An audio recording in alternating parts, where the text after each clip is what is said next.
تو قرآن تو بیان کر رہا ہے. اور اچھا آگے چلیں, حدیث میں آتا ہے ایک صحابی نے پوچھا یا رسول اللہ مسلمان سے فلاں گناہ ہو سکتا ہے؟ فرمایا ہاں, کبھی خواہشات کا غلبہ ہوتا ہے, فلاں گناہ ہو سکتا ہے. میں گناہ کا نام اس لیے نہیں لوں گا کہ لوگ پھر ان حدیثوں کا غلط مطلب سمجھتے ہیں. لوگ سمجھتے ہیں کہ یہ گناہ بھی کر لو تو کچھ نہیں ہوتا, حالانکہ یہ ایک مثال سے سمجھایا جا رہا ہے. انہوں نے دوسرے نمبر پہ پوچھا یا رسول اللہ فلاں گناہ ہو سکتا ہے؟ فرمایا ہاں وہ بھی ہو سکتا ہے. کبھی انسان ہے توبہ کر لیتا ہے, روکتا ہے انسان اپنے آپ کو, لیکن ممکن ہے, ممکنات میں سے ہے. فلاں گناہ ہو سکتا ہے؟ فرمایا ہاں وہ فلاں بھی ہو سکتا ہے. صحابی نے پوچھا یا رسول اللہ مسلمان جھوٹ بول سکتا ہے کبھی؟ فرمایا نہیں, یہ نہیں ہو سکتا. آپ صلی اللہ علیہ وسلم نے فرمایا فلاں گناہ بھی ہو سکتا ہے, فلاں بھی ہو سکتا ہے, فلاں بھی ہو سکتا ہے, پاسبل ہے, لیکن مسلمان جھوٹ. جب صحابی نے پوچھا اچھا جھوٹ بھی بول سکتا ہے, ان کا خیال تھا جب اتنے بڑے بڑے گناہ ممکن ہیں کہ فلاں بھی ہو جائے, فلاں بھی ہو جائے, اتنے بڑے بڑے جرائم بھی ہو سکتے ہیں, تو جھوٹ تو اتنی بڑی چیز نہیں ہے. چوتھے نمبر پہ صحابی نے پوچھا جھوٹ بول سکتا ہے؟ فرمایا نہ, یہ نہیں ہو سکتا. جھوٹ بول دے, وہ غلط بیانی کر دے, یہ کیسے ہو سکتا ہے؟ تو اصل میں وہ جو پچھلے 3 گناہوں کا تذکرہ کیا نا, وہ اس لیے نہیں کہ وہ گناہ چھوٹے ہیں یا وہ کر لینے چاہیے, وہ چوتھے گناہ کو بتانے کے لیے کہ یہ ان سے بڑھ کر ہے. تو سب سے بڑا جرم ہے جھوٹ بولنا, یہ بتانا چاہ رہے تھے آپ صلی اللہ علیہ وسلم کہ زنا سے بھی بڑھ کر ہے, چوری سے بھی بڑھ کر ہے, اتنا بڑا جرم ہے یہ.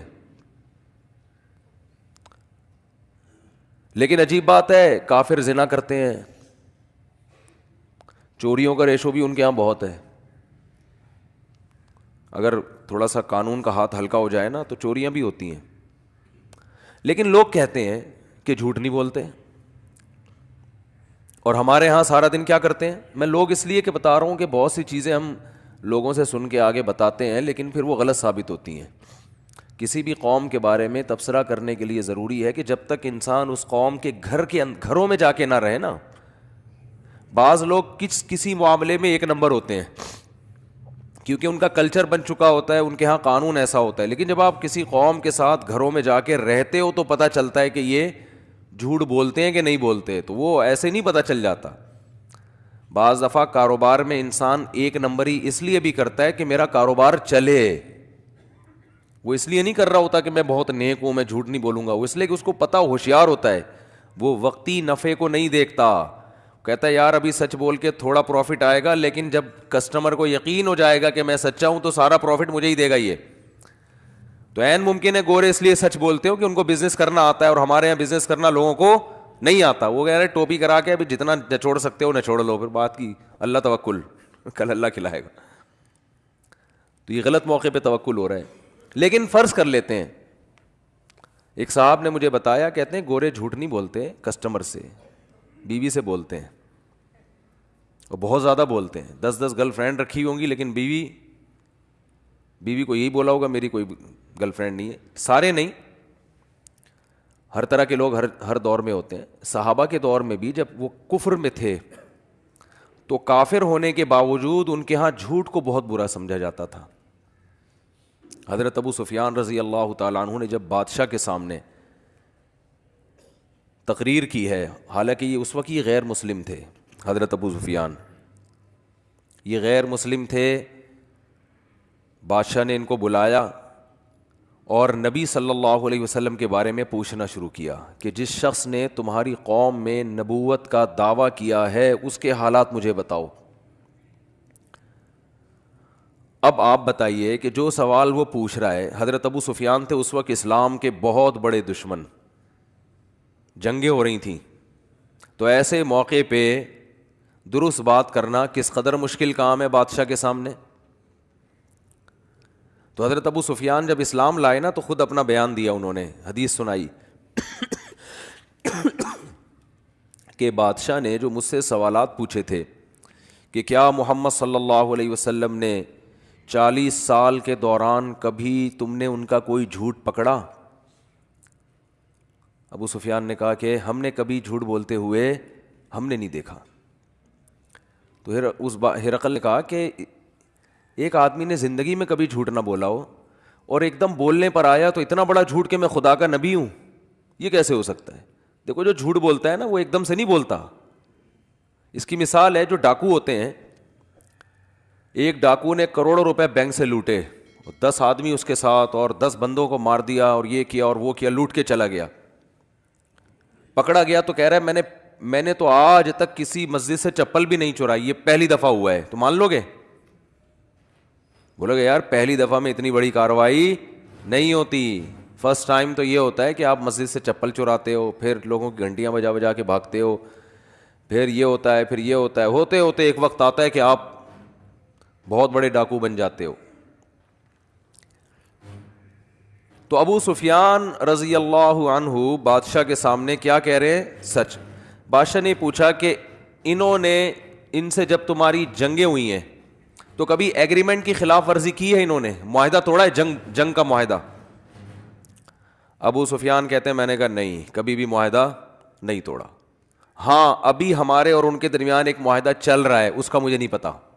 یعنی ان کو ایک تھوڑا سا موقع مل گیا کہ ابھی آزمائش باقی ہے. تو حضرت ابو سفیان فرماتے ہیں کہ جب مجھ سے بادشاہ یہ سوال پوچھ رہا تھا, میرا دل چاہتا تھا کہ میں جھوٹ بولوں, میرا دل چاہتا تھا کہ میں بولو نا بھائی جھوٹ بولوں, لیکن مجھے خوف تھا کہ اگر میں نے جھوٹ بولا تو میری قوم کے لوگ جو میرے ساتھ تھے وہ بولیں گے عرب کا سردار ہو کے جھوٹ بولتا ہے, زبان خراب ہو جائے گی, اپنی قوم کا اعتماد ختم ہو جائے گا.